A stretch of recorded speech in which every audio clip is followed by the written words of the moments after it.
Kita udah siap belum? Siap. Insya Allah siap. Siap-siap. Oke, paling nanti buat teman-teman yang lain kalau ada pertanyaan bisa dimasukin aja di chatnya. Buat yang mau nanya, kayak kemarin aja sih di akhir aja buat sesi tanya jawabnya. Kalau gitu buat Anggi sama Anitanya bisa dimulai. Oke. Siapa nih yang mau mulai? Kamu Kamu lihat. aja, Gi. Siapa? Kamu dulu deh. Kamu aja, Gi. Ya. Siapa? Aku, ya udah deh. Ya. Oke, jadi semuanya kenalin, aku Anggi. Ya kenalan lagi ya, aku Anggi. Terus di Dia Lab sebagai analis. Dan sekarang aku mau sharing sama teman-teman.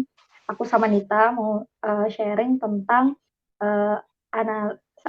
analis software dan analis user gitu.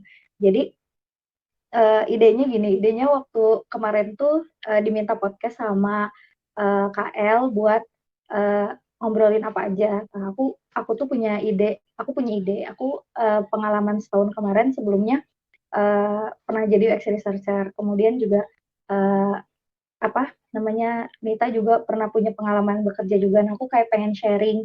Uh, Kayaknya di RL sendiri kan nggak ada nih divisi UX, jadi aku kayak pengen sharing-sharing. Mungkin nggak sih kalau misalkan divisi UX ini role-nya sama kayak divisi-divisi lainnya yang ada di RL. Mungkin sama kayak analis atau mungkin juga bisa diterapin sama teman-teman desain dan lain-lain. Jadi aku pengen cerita aja sih pengalaman aku sebagai UX researcher selama 1 tahun kemarin. Jadi aku tuh menjadi UX researcher itu selama setahun kemarin itu di salah satu agensi di Kota Bandung, namanya Giza Design Lab. Jadi Giza Design Lab itu agensi desain yang melayani UX konsultan gitu. Nah, aku di sana sebagai researcher.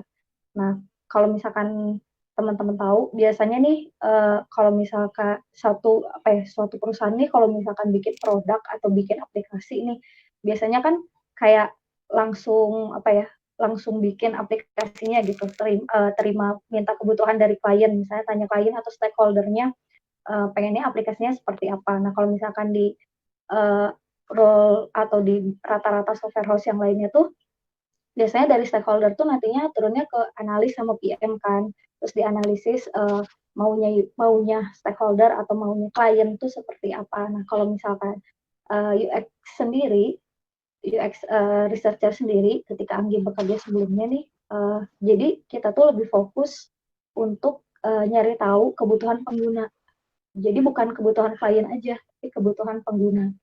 Nah, kalau misalnya teman-teman tahu, UX itu intinya adalah gimana caranya kita uh, mengetahui kebutuhan pengguna atau seputar dengan pengalaman pengguna. Gimana caranya pengguna itu nggak sekedar butuh sama aplikasi, tapi mereka juga nyaman menggunakan aplikasi, kemudian juga mereka juga kayak seneng pakai aplikasinya supaya juga biar bisa berlanjut ke produk seterusnya gitu. Ini juga sama bisnis gitu ya, mempengaruhi bisnis juga. Nah, jadi biasanya untuk membuat produk yang baik itu dibutuhkan untuk mengetahui lebih dalam tentang apa yang user mau gitu kan, apa yang pengguna mau, kemudian juga gimana sih caranya untuk melakukan atau untuk tahu apa yang pengguna mau. Nah, itu adalah dengan melakukan penelitian. Ketika aku jadi UX researcher 1 tahun kemarin, aku tuh melakukan penelitian. Penelitiannya seperti apa? Jadi penelitian di sini tuh ada dua. Penelitian yang aplikasinya udah jadi, sama penelitian yang aplikasinya belum jadi. Nah, aplikasinya yang belum jadi itu apa sih yang diteliti itu pengguna. Jadi aku tuh nyari tahu kebutuhan pengguna dari suatu aplikasi tertentu, misalkan pengguna dari aplikasi Tokopedia gitu. Pengguna aplikasi Tokopedia tuh yang kayak gimana sih? Nah, supaya target marketnya juga jelas gitu. Tokopedia ini untuk dijual atau misalkan untuk di target penggunanya seperti apa. Nah, jadi gitu namanya riset atau riset yang pertama kali adalah kita tuh nyari tahu pertama kali banget tuh nyari tahu sebenarnya kita bikin research question dulu yang pertama. Research question. Jadi Tokopedia itu marketplace atau uh, apa aplikasi yang seperti apa? Kita marketplace. Kemudian apa namanya si Tokopedia sendiri kita dari UX research-nya sendiri kita kayak nyari pengguna Tokopedia itu seperti apa sih rata-rata target market Tokopedia itu rata-rata ya hampir semua adalah laki-laki. Oke, kita cari partisipan atau cari user yang kriteria-kriteria dari target market si Tokopedia tersebut. Nah, jadi kita ketemu sama user-usernya pengguna Tokopedia terus kita tanya-tanya ini kan karena Tokopedia udah ada aplikasinya kita tanya-tanyain permasalahan apa aja sih yang sering teman-teman dapetin ketika menggunakan aplikasi Tokopedia. Jadi kurang lebih pekerjaan Anggi itu seperti itu. Nah, kalau misalkan teman-teman bingung nih apa bedanya UI sama UX, mungkin dari teman-teman kayak apa ya kayak masih kurang ini gitu, kurang kurang paham gitu. Nah, kalau UI itu contohnya tuh kalau UI itu kalau ada saus tuh dari segi desainnya tuh botolnya tuh bagus gitu. Botolnya tuh bagus. Tapi kalau dari segi UX tuh adalah apakah botol itu mudah untuk digunakan oleh pengguna, maksudnya mudah digunakan oleh konsumennya. Nah, dari sisi UX adalah botol yang mudah digunakan itu adalah botol dengan bentuk terbalik karena gampang ngeluarin sausnya gitu. Nah, kurang lebih kayak gitu. Jadi UI itu dari sisi desainnya, dari sisi keseluruhan seperti apa si apa namanya bentuk estetik dari desainnya, sedangkan UX itu adalah kenyamanan pengguna. Jadi belum tentu aplikasi yang baik, terus belum tentu aplikasi dengan desain yang sangat bagus itu nyaman untuk pengguna. Jadi kayak kita tuh harus cari tahu dulu apakah ini tuh nyaman atau enggak untuk pengguna. Gimana sih sehari-hari pengguna itu mengguna apa secara real time, secara real life-nya menggunakan aplikasi atau berbelanja itu seperti apa. Jadi kalau misalkan dipindahkan ke website atau aplikasi, mereka sama nyamannya dengan ketika mereka berbelanja di ini kasusnya Tokopedia misalkan atau marketplace lainnya sama dengan ketika berbelanja di real life sama dengan real life berbelanja di website sama dengan berbelanja di real life. Nah, kita mencari kenyamanan seperti itu. Jadi kurang lebih selama 1 tahun kemarin, Anggi itu melakukan penelitian seperti itu. Nah, kalau misalkan teman-teman ada kesempatan, Anggi mau share tentang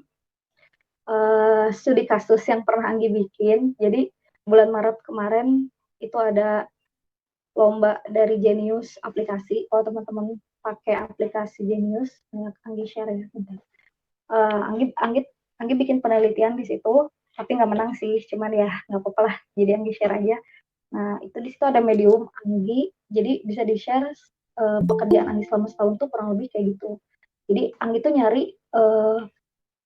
nyari kesulitan-kesulitan apa aja sih yang pengguna Genius rasakan. Genius tuh aplikasi transaksi ya, kayak bank digital gitu, lewat handphone. Nah, di situ Anggi cerita kalau misalkan ada beberapa permasalahan yang ternyata teman-teman atau pengguna Genius tuh rasain gitu. Nah, kenapa Anggi bisa tahu? Cara Anggi tahu adalah Anggi mendatangi orang-orang yang pengguna aplikasi Genius, kemudian Anggi mewawancarai teman-teman tersebut.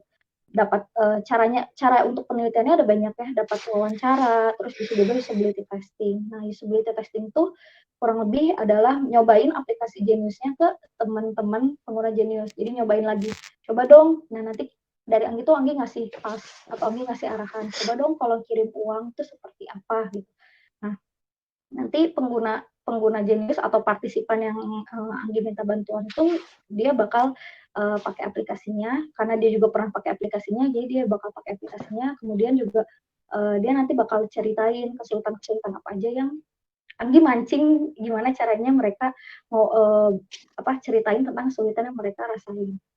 Nah, jadi di medium ini Anggi sedikit ceritain ya. Jadi yang salah satu yang mereka temuin adalah kalau di aplikasi Genius itu sulit mengcopy nomor rekening karena aplikasi Genius itu kan transaksi digital lewat handphone ya. Terus kadang tuh teman-teman yang lain tuh orang-orang lain tuh suka pada minta nomor rekening, sedangkan kita kan nomor rekening itu panjang banget ya. Kadang kita kan nggak hafal sama nomor rekening. Makanya teman-teman pengguna Genius tuh bilang sulit banget nih pengen ngopi nomor rekening langsung ke WhatsApp gitu. Ada fitur copy paste di Genius tuh kayaknya mudah banget gitu kalau ada. Jadi kita bisa tinggal copy paste. Nah, itu salah satu keluhan-keluhan dari teman-teman pengguna Genius ya. Terus dari situ Anggi coba kumpulin data-datanya, coba kumpulin keluhan-keluhan mereka, keresahan-keresahan mereka, sampai akhirnya Anggi olah datanya, kemudian Anggi dapet ini insight-insight atau kayak kesimpulan-kesimpulan. Oh, pengguna ini butuhnya seperti ini, seperti ini, seperti ini. Nah, hasil-hasil dari insight-insight yang Anggi temuin dari hasil penelitian tersebut, kemudian Anggi kasih ke teman-teman desain untuk desain gimana nih solusi dari permasalahan yang ditemukan tuh bisa dipecahkan gitu. Nah, terus dari teman-teman desain juga mereka punya punya timnya sendiri, sama juga mereka punya metodenya sendiri. Akhirnya mereka mencoba desainin. Kemudian nggak sampai situ aja ternyata penelitian Anggi. Jadi Anggi tuh harus nyobain lagi nih si aplikasi atau prototipe aplikasi yang udah dibikin sama teman-teman desain. Prototipenya udah dibikin sama teman-teman desain.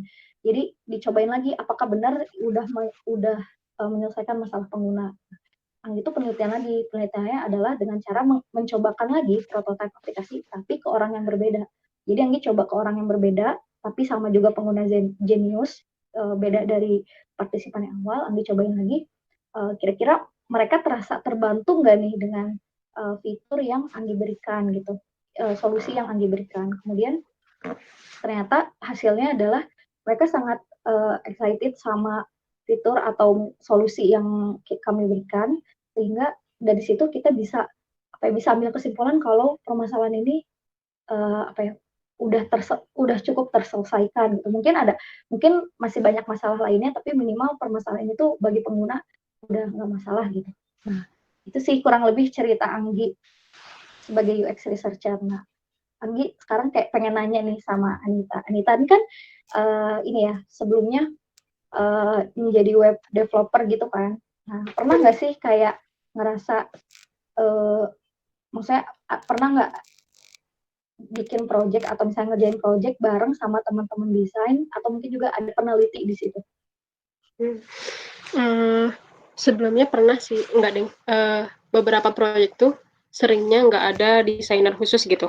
Jadi sempet tuh ya ngerjain suatu proyek yang satu page aja revisinya sampai sekitar 3 minggu karena nggak ada tuh kayak serah terima desain gitu-gitu dulu, nggak ada tahapan kayak gitu. Jadi programmer tuh langsung bikin page sesuai dengan apa yang dia pikirkan aja gitu. Jadi nggak mikirin apakah user bakal enak makainya apa enggak, apa tampilan segini udah bagus apa belum. Jadi dikira-kira sendiri aja gitu. Dan itu nggak sesuai sama apa yang klien pengen gitu. Nggak sesuai sama yang user inginkan, jadi direvisi sampai sekitar 3 minggu berkali-kali gitu. Itu untuk satu page doang. Dan jadi ngerasanya kan, apa sih, kayaknya penting banget gitu ada desainer atau ada apa sih kayak ya mungkin kayak Anggi juga ya UX researcher-nya dulu buat riset gitu, buat nanya dulu ke usernya kira-kira yang dipengen itu kayak gimana sih, kira-kira tampilan yang diharapkan untuk memudahkan pekerjaannya kayak gimana gitu, biar developernya juga nggak bingung sendiri gitu ngedesainnya kayak gimana. Sebenarnya sih kerasanya ya kalau misalnya nggak ada tim desain khusus atau nggak ada analisnya khusus tuh kayak jadi ngehamburin waktu aja gitu. Kan sayang juga ya 3 minggu cuman buat ngerevisi satu page terus-terusan gitu. Sementara kalau misalnya dari awal udah ada persetujuan dulu sama kliennya, ini tampilannya bagusnya kayak gimana, bisa dihemat kan gitu waktunya, kayak gitu. Menurut aku sih ya. Iya, jadi Anggi sendiri ngerasa dengan adanya penelitian sebelumnya gitu ya, jadi kayak ini tuh bisa menghemat waktu proses development aplikasi gitu. Jadi mungkin juga kadang nih beberapa momen ya, kadang biasanya sih teman-teman UX tuh khususnya yang ada divisi UX researcher-nya tuh biasanya tuh adanya di produk-produk yang software house yang mereka tuh mengeluarkan produk gitu, bikin suatu produk. Nah, kayak gitu biasanya rata-rata. Tapi kalau misalkan ada klien-klien yang biasa, Masa ada permintaan-permintaan dari klien sih biasanya cukup UX designer-nya aja gitu biasanya ya. Jadi UX designer-nya tuh jadi di UX tuh ada dua, ada UX researcher sama UX designer. Bahkan juga ada kayak UX copywriting gitu. Jadi khusus ngomongin masalah copywriting-nya si aplikasi ya tata bahasanya seperti apa. Jadi sebenarnya ada banyak gitu role di UX. Nah, cuman mungkin yang sering termention nih sebagai researcher-nya dan desain. Jadi sebelum desain kita riset dulu kebutuhan aplikasinya itu kayak gimana gitu. Nah, ya itu selama setahun ini tuh Anggi coba ngebantu teman-teman desain. Nanti abis dari desain nih udah dapat solusinya, udah tervalidasi sama user nih udah enak gitu. Baru di develop ke developernya gitu. Jadi ngerasanya sih itu lebih cepat dan udah terkonfirmasi ke usernya sehingga juga kita nggak banyak nggak banyak makan waktu gitu buat iterasi lagi gitu. Cuma ya memang kalau Anggi bilang sih kekurangannya bukan kekurangan sih, kayak mungkin kalau misalkan kayak di software house sih harus bikin spare waktu yang lumayan panjang kalau misalkan mau bikin penelitian dulu sebelumnya, karena juga kan butuh waktu juga untuk masalah penelitian. Biasanya sih ya khususnya adanya riset sebelumnya tuh biasanya untuk software house yang mengeluarkan produk gitu. Ya itu sih kalau pengalaman aku ketika menjadi UX researcher. Kalau pas di tim kamu itu kamu sebagai UX researcher ada analisnya juga nggak, sistem analisnya gitu? Nah itu dia, jadi waktu itu tuh nggak ada sistem analisnya. Jadi malah yang lucunya tuh kan beda-beda ya. Aku tuh kan pernah kerja di 2 tempat. Sebelumnya ada analis, kemudian desain, kemudian development gitu kan. Secara SDLC-nya seperti itu gitu. Nah, tapi ketika aku di agensi desain ini karena fokusnya ke desain, kurang lebih tuh mulainya analisisnya tuh mereka nggak sebut analis sih, mereka sebutnya ya udah penelitian, desain, kemudian development aplikasinya gitu. Nah, jadi buat Anggi ini menarik gitu ya. Si UX nih UX researcher itu bisa gabung sama analis gitu, joinan sama analis. Jadi kalau analis di software house tuh dia bisa mentranslatekan kebutuhannya klien seperti apa, kemudian jadi perantara gitu ya ke teman-teman developer gitu, supaya nanti jadi kayak perantaranya gitu. Nah, sedangkan kalau misalkan UX researcher tuh dia tuh perantara antara si analisnya sendiri, teman-teman desain sama pengguna dari aplikasi. Jadi langsung ke pengguna dari aplikasi tersebut gitu. Kira-kira penting nggak ya punya UX researcher sekaligus sistem analis di satu proyek gitu? Atau itu bisa dihandle salah satu? Kalau penting sih mungkin kalau misalnya tadi ya balik lagi kalau misalkan masalah produk sih sebenarnya penting ya. Tapi ya itu balik lagi kadang juga kan untuk satu proyek ini waktunya nggak lama ya. Jadi kadang juga ya udah cukup aja analis gitu. Cukup dari analis aja gitu. Tapi kalau misalkan mau develop produk gitu ya, kita mau ngeluarin produk sih kayaknya bagus banget kalau ada sebelumnya tuh kita harus kayak penelitian dulu, research dulu tentang target market kita seperti apa. Jadi jangan sampai kita udah ngeluarin produk ternyata salah sasaran gitu. Jadi sampai kayak gitu sih. Jadi intinya bisa menyesuaikan sih sebenarnya kebutuhannya. Tergantung ya. Tergantung apa yang dikerjakan gitu.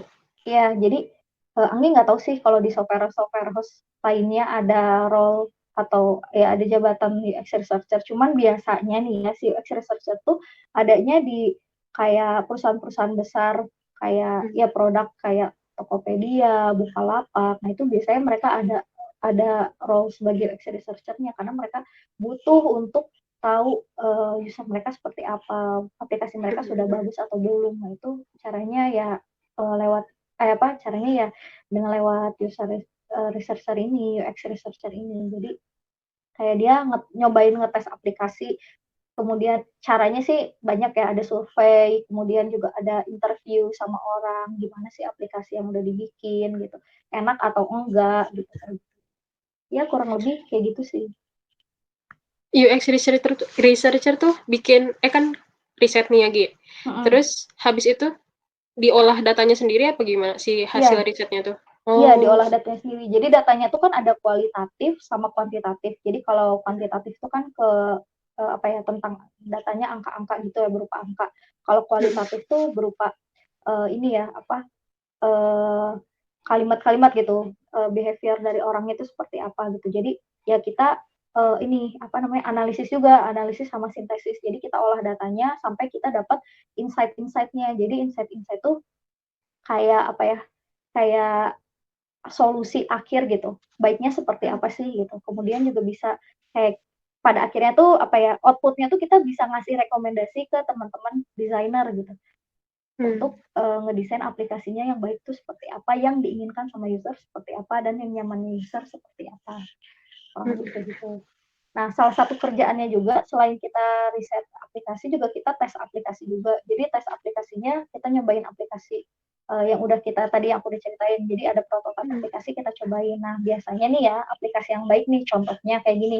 Pernah nggak Anita apa kayak nemuin masalah ketika menggunakan aplikasi? Pernah nggak kayak ih kesel banget ya kok gini sih aplikasinya? Pernah nggak kayak gitu? Pernah, pasti pernah sih. Nah, biasanya sih kalau apa ya, yang tadi yang dicerit contohnya sih sebenarnya banyak ya, cuman yang Anggi temuin sih karena Anggi pengguna Genius juga, yang tadi sih salah satunya copy nomor rekening, terus udah gitu juga apa ya, banyak hal lainnya. Oh ini, sama ini, kalau misalkan biasanya nih, kalau mau login ke aplikasi ya, login ke aplikasi, itu kan suka ada kayak form, masukin email sama password. Biasanya tuh formnya itu nggak ada judulnya. Jadi di dalam formnya itu langsung di dalam field formnya itu langsung ada tulisan email sama nomor masukkan password gitu. Nah, ketika user ngisi karena nggak ada judulnya, bisa jadi user tuh lupa ini tuh harus masukin apa sih gitu. Nah, jadi user experience yang baik itu adalah dia tuh bisa ngasih tahu kalau form ini tuh harusnya diisinya sama ini, harusnya isinya ini, harusnya isinya kayak gini. Contoh gitu ya. Contoh ada informasinya. Jadi untuk masukin password ini tuh harus 8 angka. Password tuh harus mengandung kapital. Nah, itu tuh user experience yang baik gitu. Jadi dia tuh ngasih tahu untuk password untuk user ketika input password dia tuh harus kayak gimana. Jadi jangan sampai kita bikin user untuk ngawang-ngawang sendiri masukin password. Tapi kita punya batasan ya. Misalkan kita punya batasan masukin password tuh harus 8 angka gitu ya. Biar security-nya aman gitu kurang lebih. Nah, tapi kita nggak ngasih tahu nih secara tampilan kita nggak ngasih tahu kalau misalkan si user tuh harus masukin 8 angka. Jadi ketika user karena nggak ada informasi itu bisa aja kan user input cuma kayak 5 password gitu, kombinasi bahkan nggak kombinasi gitu bisa jadi kan. Nah, terus karena nggak tahu tiba-tiba dikasih tahu pesan kesalahan kayak pesan error, password gagal, tidak diterima gitu, atau password error gitu kan. Bisa jadi kayak gitu ada kesalahan di pengisian password. Nah, jadi jangan sampai si pengguna tuh kayak berpikir salah saya tuh di mana, tapi aplikasi itu harus bisa kasih tahu salah user tuh di sebelah mana. Jadi itu user experience baik tuh yang kayak gitu sih. Bisa ngasih tahu kesalahan-kesalahan yang user lakukan. Kurang lebih kayak gitu. Kalau misalkan aku kemarin selama setahun kerja sebagai UX researcher. Gimana nih Anita? Apa nih aku ngobrol apa lagi nih? Apa ya? Kalau apa dong ya, Gi? Tadi kan udah dijelasin semua nih, UX researcher udah, dari sisi apa analis juga udah, pengalaman aku sebagai web dev yang nggak ada analis dan nggak ada desainernya pun udah. Nah, itu waktu nggak ada analis sama nggak ada desainernya, terus gimana kamu cara kerjanya? Jadi ya itu, kamu ngawang-ngawang sendiri gitu si tampilannya kayak gimana? Jadi pas misalnya datang ketemu klien ya, setelah ketemu klien tuh aku bikin flowchartnya sendiri. Jadi alurnya yang dibikinin klien itu kayak gimana. Aku bikin flowchartnya sendiri, terus aku juga desain langsung di HTML gitu ya. Jadi nggak pakai desain apa mockup dulu, langsung aja gitu. Desain langsung kayak gitu, terus langsung diliatin ke klien ini bener nggak, dan salah katanya. Bikin lagi. Jadi kayak gitu terus direvisi berulang-ulang, karena sebenarnya dulu ngejar ini juga sih, ngejar waktu, karena pengen cepet rilis kan. Tapi jatuhnya malah jadi lama, karena apa yang di pikiran aku tuh nggak sesuai sama yang klien inginkan gitu. Jadi ngabur-ngaburin waktu lah intinya. Oke. Kayaknya ada pertanyaan nih di kolom komentar. Oke, dari Anggi sama Anitanya sendiri kira-kira udah cukup belum yang mau dibahas? Oh, aku udah cukup sih. Mungkin Anita Kayaknya gimana? Kak. Oke, Udah. berarti lanjut ke pertanyaan ya. Mm-mm. Nah, ini yang pertama dari Mas Robi nih. Mm. Ini Mas Robinya masih ada nggak nih? Pertanyaannya belum dimasukin soalnya. Oh, enggak, bukan hanya sih Oh ya udah. sharing juga gitu. Kayak kemarin kan Oh gitu. ada project di APL ya yang sifatnya itu untuk produknya mereka dipublish untuk masyarakat luas gitu. Nah, kemarin itu ada case secara UI udah memenuhi, tapi secara UX-nya enggak karena setiap karakter fisik manusia kan beda-beda gitu. Terus secara handphone juga beda-beda layarnya. Nah, ada satu yang susah diklik. Jadi kan itu sebenarnya secara UI sudah memenuhi klien, tapi secara UX waktu dicoba dengan kondisi manusia yang beda-beda gitu, itu tuh susah diklik gitu. Jadi itu udah mau nge-share juga sih itu gambaran yang terjadi gitu. Apa bedanya UI sama UX sih, nambahin aja. Kita juga sempat ngalamin gitu di yang terspesifik di proyeknya APL gitu. Mungkin bisa dijadi pertimbangan juga sih untuk ke tim manajemen atau ke tim desain dalam mendesain itu lebih bisa ngasih apa ya kayak lebih detail lagi gitu untuk area clickingnya segimana kayak gitu biar nanti ketika UIT atau udah di production nggak ada kejadian hal minor seperti itu gitu yang susah diklik lah atau kayak gimana kayak gitu sih buat nge-share aja. Iya benar banget. Jadi kita juga harus mikirin pengguna dari aplikasi itu siapa aja gitu. Nah, nggak sekedar siapa aja, tapi cara makainya mereka tuh kayak gimana sih, behavior mereka ketika menggunakan aplikasi itu kayak gimana sih, itu juga perlu dipikirin sih. Karena kayak gitu, emang UX seperti itu sih cara ininya. Oke, berarti lanjut ya ke pertanyaan selanjutnya nih dari Pak Tito. Ini tuh waktu dulu nih si Anggi kerja di tempat sebelumnya.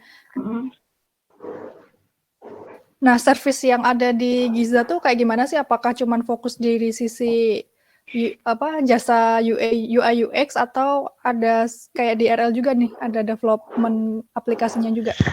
Ya. Ra, boleh nambahin nggak, Ra? Boleh. Boleh ya. Jadi biar panjang juga pertanyaan itu pendek. Sebenarnya gini, kayak ngelihat UX research itu penting ya. Tadi ngelihat, insya Allah teman-teman desainer juga udah aware lah tentang UI dan UX ya sebetulnya kalau dilihat. Tapi in Radia Labs case, banyak banget project yang dimulai dari kebutuhan klien, terus kliennya merasa bahwa ini udah yang terbaik lah. Jadi we don't need those UX research, udah bikin desain aja UI, dan ya udah project berjalan setelah itu gitu. Nah sebenarnya kalau di Giza mungkin ya sebelumnya, apakah UX research itu sesuatu yang kalau saya bilang mungkin sebelum project berjalan gitu? Apakah itu sebelum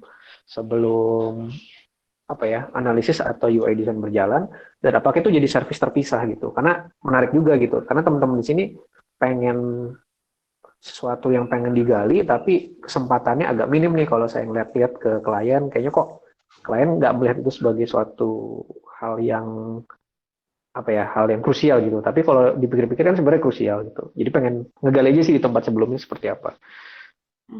Oke, jadi kalau di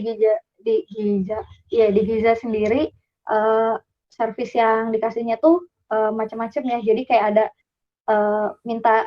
ada klien minta di resetin aja nih aplikasinya, ada kemudian juga ada juga yang mulai dari awal. Jadi kayak ada klien juga kayak kita mau bikin aplikasi A gitu, tolong dong cari tahu pengguna dari kita punya ide kayak gini, pengen bikin aplikasi, tolong dong cari tahu penggunanya seperti apa, terus tolong desainin juga aplikasinya, sama tolong development aplikasinya gitu ya, bikin aplikasinya juga. Ada juga kayak gitu, tapi rata-rata sih lebih ke arah web ya. Dan fokusnya sih lebih ke desain sebenarnya kalau untuk di Giza sendiri fokusnya ke desain. Nah, salah satu contohnya jadi UX riset sendiri nggak hanya ketika produknya belum ada, tapi ada juga yang produknya udah ada gitu. Kayak salah satu contoh klien dari satu perusahaan penerbangan gitu di Indonesia pernah minta tolong ke Giza, tolong dong, jadi apa sih kekurangan aplikasi kita dibanding penerbangan lainnya gitu.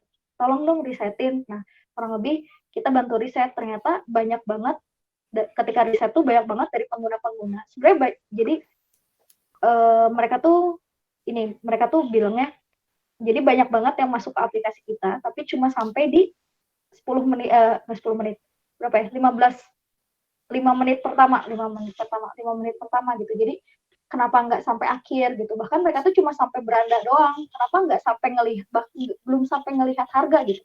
Kenapa baru sampai di awal aplikasi doang mereka udah pada out dari aplikasi? Nah, tolong dong disetin kenapa sih mereka seperti itu gitu. Padahal banyak banget yang datang ke aplikasinya, tapi 5 menit pertama mereka udah pergi. Ternyata mereka itu ketika pertama kali buka aplikasinya itu dari segi UI-nya itu mereka nggak nyaman gitu. Bahkan ketika mereka klik aplikasinya tuh mereka juga nggak nyaman. Terus dari segi tampilan kok beda gitu sama aplikasi lain. Jadi mereka kurang nyaman sehingga mereka mungkin memilih untuk menggunakan aplikasi penerbangan lainnya gitu. Jadi waktu itu juga kita riset itu untuk nyari tahu kenapa sih penggunanya seperti itu. Itu kurang lebih dari sisi UI-nya, dari sisi UX-nya kurang nyaman. Ketika udah diperbaiki, ternyata ada perubahan yang signifikan gitu. Mungkin juga nggak terlalu signifikan banget sih, tapi jadi ada kenaikan minimal mereka tuh bisa sampai ke ngelihat harga. Jadi usernya tuh sampai ke halaman sampai lihat harga gitu. Jadi bisa membandingkan harga juga. Mungkin nggak pakai aplikasinya nggak apa-apa, tapi mereka bisa lihat sampai harga. Waktu awal tuh mereka cuma kayak buka aplikasi terus udah langsung nggak buka aplikasi lagi. Kurang lebih gitu sih servisnya.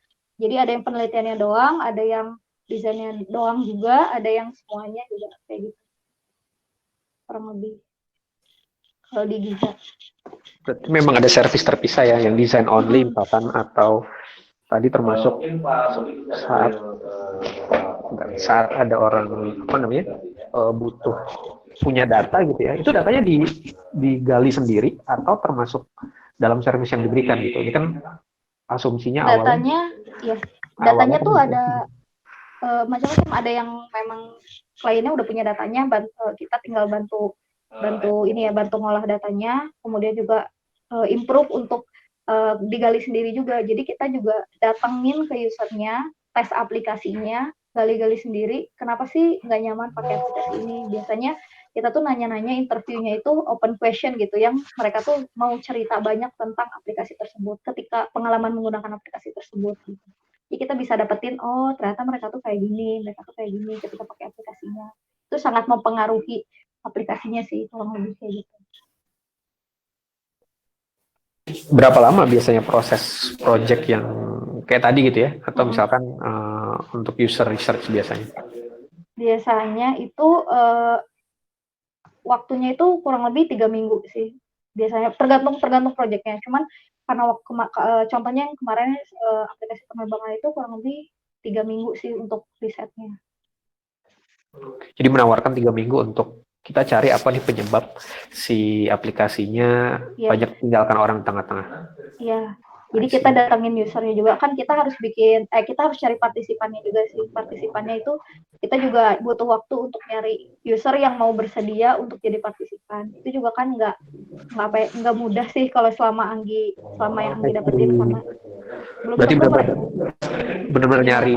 benar-benar nyari usernya sendiri ya dari bisanya. Oke. Iya, benar-benar nyari usernya sendiri. Oke, menarik. Thank you. Udah ya? Oke, lanjut ke pertanyaan lagi nih dari Mario.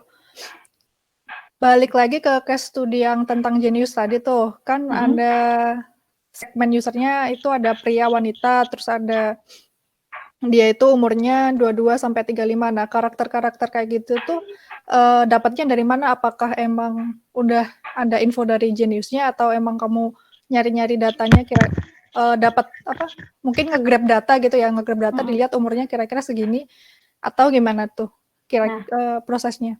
Oke.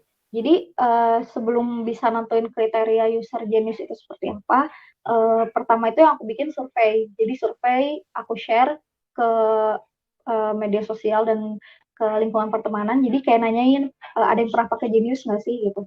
Nah dari survei itu tuh ketahuan ternyata rata-rata dari pengguna Genius tuh umurnya 22 sampai 35 tahun gitu. Millennials banget gitu. Yang rata-rata yang menggunakan aplikasi Genius gitu.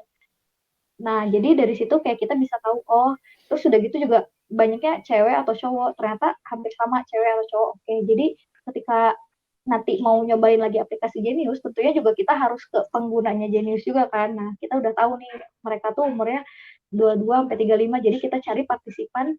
Mungkin juga bisa jadi juga kita menghubungi partisipan tersebut gitu, yang mengisi surveinya.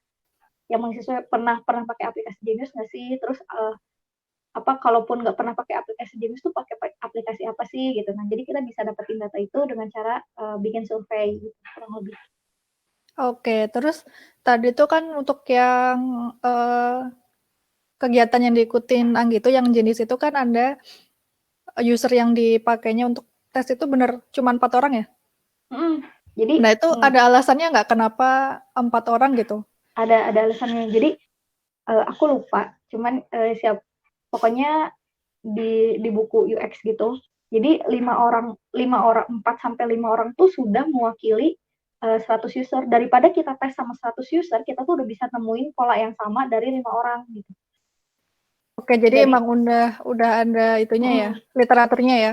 Iya, sudah ada sudah kayak ada rekomendasinya. Jadi karena waktu itu juga waktunya cepat banget, jadi kayak kita ngerasa 5 orang pun cukup gitu. Gak perlu sampai banyak orang, gak perlu sampai kayak harus 100 orang atau 50 orang, 5 orang aja kita udah dapetin pola, ternyata mereka punya keluhan yang sama gitu, kurang lebih dari 5 orang tersebut.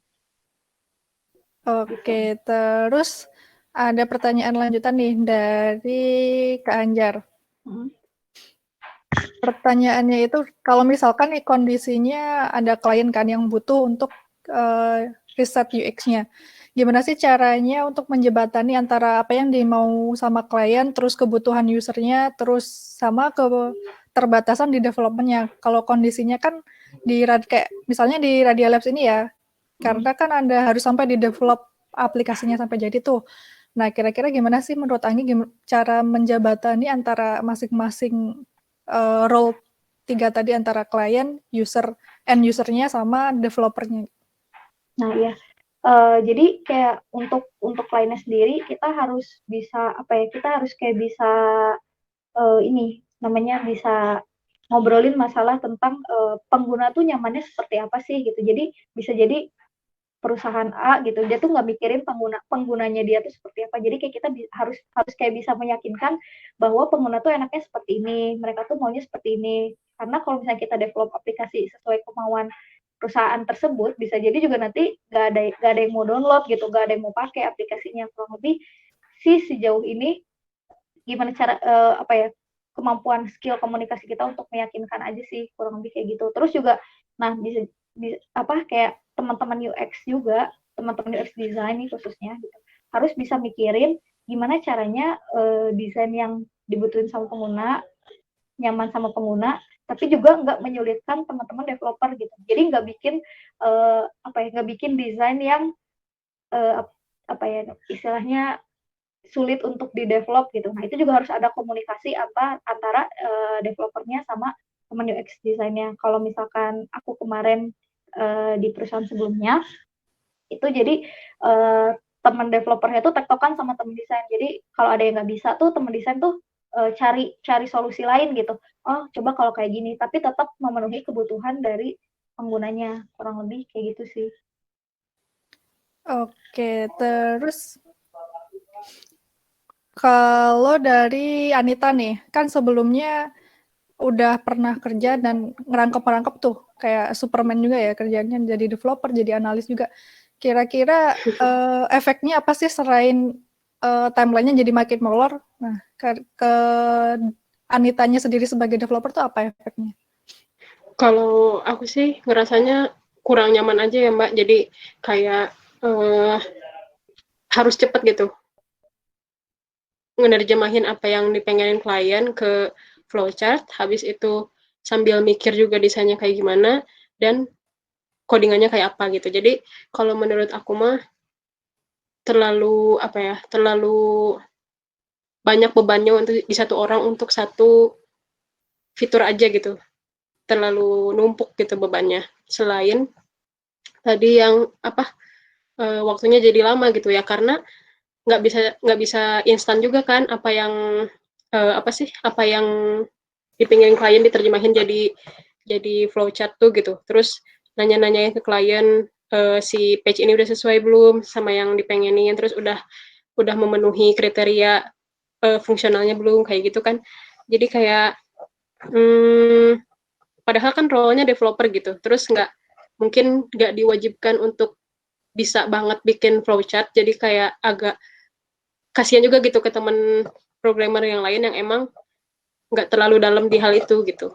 Jadi ya ngulur waktu banyak lah gitu.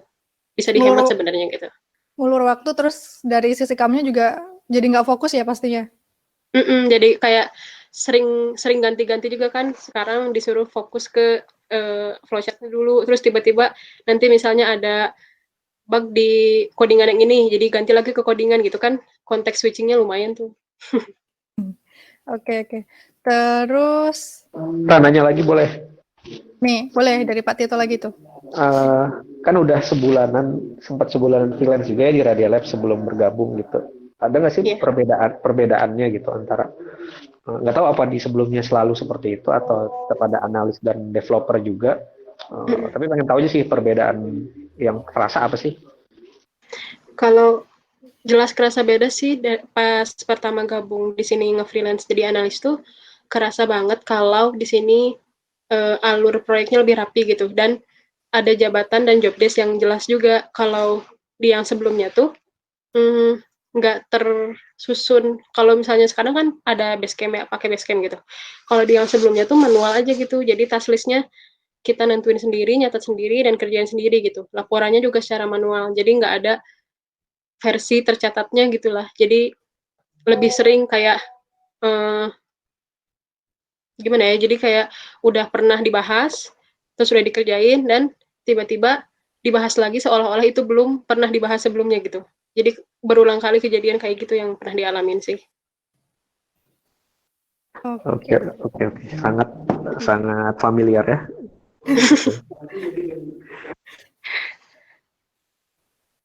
Oke, lanjut nih. Ada pertanyaan dari Mas Robi lagi.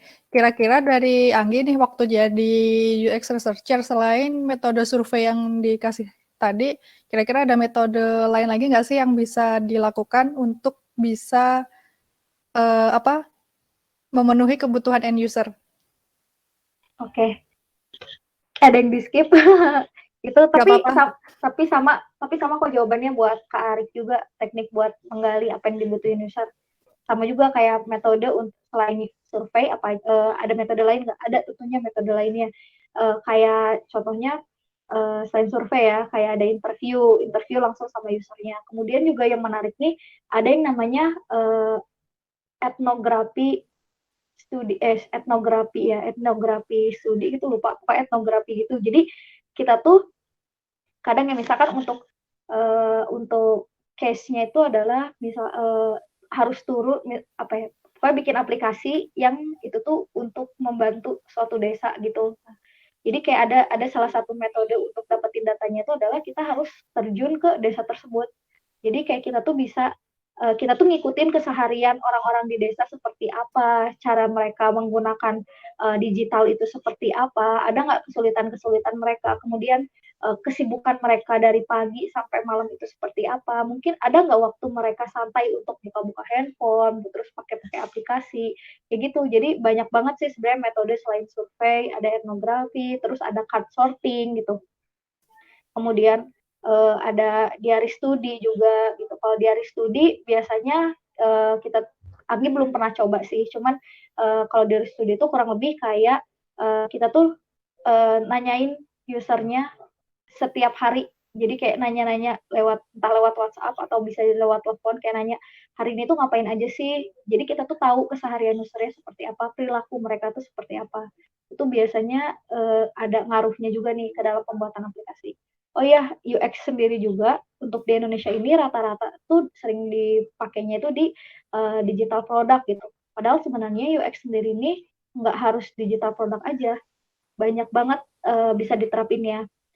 Kalau Anggi boleh cerita nih, ketika ada cerita kalau teman-teman pernah nonton film apa ya, aku lupa, pokoknya ceritanya tentang McDonald gitu.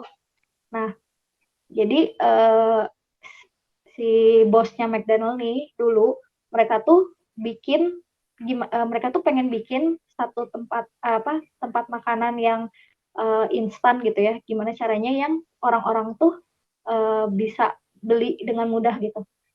Kemudian, nah ceritanya mereka bikin dapur, mereka bikin gambar di lapangan gitu, pakai kapur. Terus mereka gambarin detail dapur, posisi kompor di sebelah mana, terus posisi untuk goreng kentang sebelah mana, posisi untuk ngambil es krim sebelah mana. Kemudian mereka mencobakan simulasi kalau misalkan ada yang beli nih di dapur tuh kayak gimana sih gitu. Ternyata dari gambaran awal tuh mereka saling bertabrakan gitu. Pada akhirnya mereka bisa ngelihat, oh ternyata orang-orang tuh kalau mau beli kentang tuh pasti selalu beli sama es krim. Jadi tempatin tempat kentang sebelahnya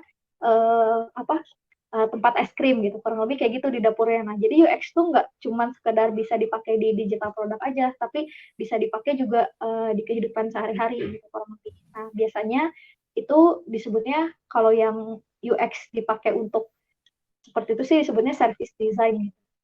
Kurang lebih di luar dari digital product gitu. Itu sih. Oke. Kayaknya udah sejam nih. Gimana KL? KL masih ada nggak? Masih boleh lanjut nggak? Ada satu pertanyaan lagi sih ini. Boleh kayaknya satu pertanyaan lagi, Ra, sampai 4:30. Oke, satu pertanyaan lagi dari Mas Arik nih. Call to action-nya setelah melakukan research, hasilnya itu kayak gimana sih di tempatnya yang dulu? Apakah harus diukur-ukur dulu nih, ini tingkat suksesnya kayak gimana? Sama aku juga penasaran sih, kira-kira dalam satu kali proses riset itu bisa ngulangin sampai berapa kali sih untuk mendapatkan hasil yang sempurna gitu atau udah memuaskan gitu? Kalau misalnya waktu Anggi kemarin sih karena proyeknya mungkin nggak terlalu besar gitu ya, proyeknya nggak kecil juga sih, cuman ya biasa aja. Anggi itu 2 kali iterasi untuk riset. Nah, jadi cara ngukurnya adalah kita cobain lagi prototipe yang udah kita bikin itu tadi ke pengguna.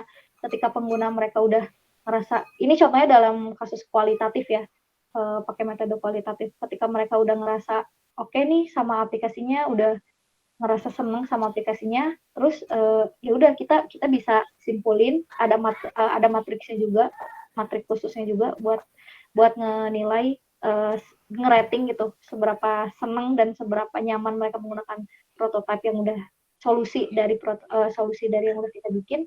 Itu bisa ini sih bisa jadi ukuran atau ya final gitu. Udah sampai di sini nih, kurang lebih kayak gitu. Oke, kalau untuk prototype testing-nya tadi tuh berarti kayak A/B testing gitu ya? Betul teh, benar ada testing. Oke. Prototipe aplikasi sendiri itu kayak ada macam-macam, ada bisa kita nemuin usernya langsung, datang ke usernya langsung, nih cobain lagi nih prototipe aplikasinya, ada yang kita juga bisa share lewat online. Cuman kekurangan sama kelebihannya pasti ada. Kalau kita share lewat online, nanti si orangnya kita nggak bisa tahu nih mereka apa sih yang bikin mereka nyaman pakai aplikasi tersebut. Nah, karena ada kasus kayak gini ya, ketika kita share lewat online nih, ternyata mereka ngasih rating jelek banget, padahal kita udah ngerasa ini kayaknya bagus nih gitu, prototipenya itu udah memenuhi pengguna, tapi mereka kok jelek banget. Ternyata setelah kita cari tahu, ketika dia pakai aplikasi online, pakai prototipe yang kita kasih online tersebut, dia tuh lagi ke distract sama dia lagi kerja, jadi kayak dia jelek gitu doang gitu. Padahal kayak kalau misalnya kita bisa tahu penggunanya ketika pakai aplikasi itu lagi santai, lagi benar-benar relax, kita bisa dapetin hasil yang lebih enak gitu, dapat hasil yang lebih valid gitu, kurang lebih kayak gitu. Okay. Itu juga harus salah satu yang perlu dipikirin ketika ngetes aplikasi ke penggunanya. Aku mau nanya ke Anita dong. Kalau dari sisi Anitanya sendiri tuh, kan selama ini udah jadi developer. Nah, menurut Anita sendiri, kenapa sih Anita jadi pengen beralih menjadi seorang analis? Terus kira-kira ada nggak sih hal-hal yang waktu dulu jadi developer itu harus diterapin juga jadi sebagai seorang analis gitu? Kalau kerasanya sih selain sebenarnya emang nggak terlalu suka ngoding juga sih ya. Jadi kenapa alasannya pengen jadi sistem analis itu sih karena nggak terlalu suka ngoding. Terus yang kedua, yang apa skill yang tetap harus dimiliki gitu ya. Jadi developer dan jadi analis tuh taktis sama ini sih terstruktur gitu. Mikirnya terstruktur. Jadi kalau aku sendiri ngerasanya ada sisi yang sama gitu di antara analis dan developer yang mereka tuh harus mikirnya teknikal gitu. Jadi kebayang untuk diimplementasikan ke aplikasinya tuh kayak gimana gitu. Oke. Mungkin dari teman-teman yang lain nih, siapa lagi di analis yang lain mungkin ada teman-teman nggak sih? Vira, mungkin Pipit tuh biasanya suka nanya-nanya.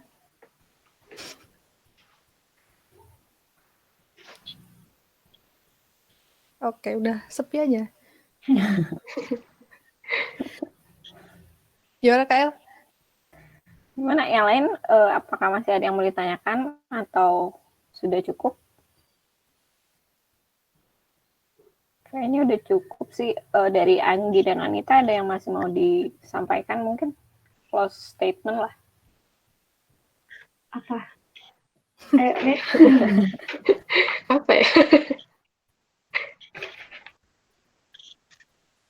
Nggak ada? Oke. Kalau nggak ada mungkin dari Rara dulu, mungkin ada yang mau dirangkum dari hasil. Aku resume ya. Jadi kalau dari pembahasan yang kali ini tuh dari sisi Angginya atau dari sisi seorang yang pernah jadi UX researcher, sebenarnya UX research atau riset dari sisi UX itu penting, baik itu aplikasi yang berupa produk ataupun bukan, karena balik lagi ke kebutuhannya bahwa pengguna aplikasi itu harus merasa mudah untuk menggunakan aplikasinya gitu. Nah, untuk tahapan-tahapannya UX research itu sendiri biasanya emang cukup memakan waktu ya, sekitar waktunya biasanya 3 minggu dengan maksimal bisa 2 kali iterasi. Dimulai dari tahapan risetnya sendiri atau research-nya, kemudian setelah mendapatkan hasil riset, kemudian dibuatkan prototipenya, kemudian baru di-testing lagi ke user. Jika hasilnya udah sesuai dengan kriterianya, maka bisa dibuatkan desainnya kayak gitu. Nah, kalau dari Anita sendiri, selama jadi developer yang sebelumnya mengerjakan beberapa role itu merasa cukup berat gitu, padahal sebuah analisis dan desain itu penting banget nih dilakukan fasenya oleh orang yang benar-benar fokus pada bidangnya atau fokus jadi analis atau fokus jadi desain, karena kegiatan itu tuh berpengaruh juga ke timeline project. Dari yang tadinya pengennya rilis cepat cuman karena dikerjain oleh satu orang aja atau satu role aja, jadinya bisa molor. Jadinya penting untuk melakukan analisis dan desain yang dilakukan oleh expertnya gitu. Terus kalau dari pertanyaan-pertanyaan teman-teman tadi ada cukup banyak ya resumenya, kayak misalnya servisnya di tempat Anggi kerja dulu itu menyediakan jasa yang bisa riset aja atau desain aja, atau bisa sampai full riset sampai desain. Kemudian untuk penggalian data-datanya sendiri bisa lewat survei, interview, atau beberapa teknik lain. Terus dari sisi Anitanya sendiri, ketika udah jadi analis masih perlu juga untuk memikirkan gimana sih teknis aplikasinya nanti biar tetap sesuai nih hasil analisis sama kondisi realnya di teknisnya seperti apa. Paling kayak gitu aja sih resumenya. Oke. Thank you Rara sudah jadi host hari ini, dan terutama thank you buat Anita dan juga buat Anggi. Menarik sekali pembahasannya tentang analis dan UX researcher. Sebenarnya mungkin UX researcher pun agak relate sama bidang psikologi juga ya, Anggi. Sebenarnya kayaknya mungkin orang psikologi juga bisa terjun ke UX researcher ya kayaknya gitu. Kalau lihat-lihat role-nya seperti apa gitu. Oke, teman-teman juga semua terima kasih sudah join di podcast hari ini. Menarik sekali. Jangan lupa minggu depan juga tetap ada pembahasan-pembahasan lainnya dengan tema-tema yang lebih menarik lagi, dengan tema-tema yang lebih beragam lagi. Jadi jangan selalu siapkan waktunya lah ya. Sambil kan bisa dengerin sambil kerja juga. Jadi minggu depan sudah ada yang mulai japri-japri nih pengen ngisi podcast. Terima kasih sekali, dan mungkin kalau teman-teman nggak japri saya, siap-siap dijapri sama saya ya untuk ngisi podcast gitu ya. Oke, terima kasih teman-teman. Selamat sore semuanya.